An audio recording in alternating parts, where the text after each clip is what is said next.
Hello viewers, today we bring you an exciting update from Imo State this Monday morning, where Governor Hope Uzodimma has overseen significant improvement at Imo State Polytechnic, Omuma.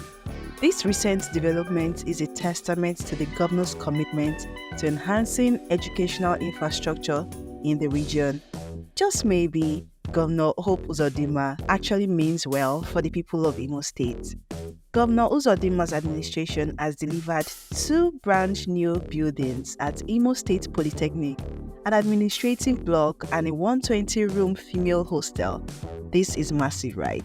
This marks a substantial boost in the institution's capacity to cater to both administrative needs and student welfare.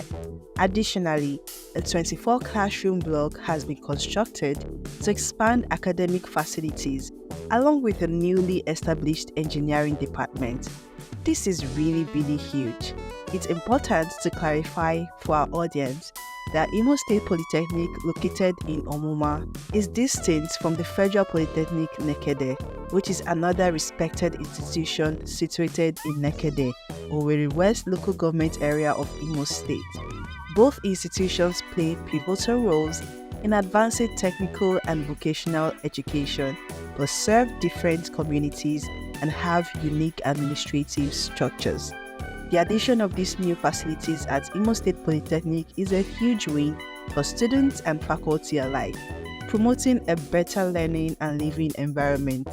The 120-room hostel in particular addresses the accommodation challenges faced by female students, ensuring a more secure and convenient on-campus living experience.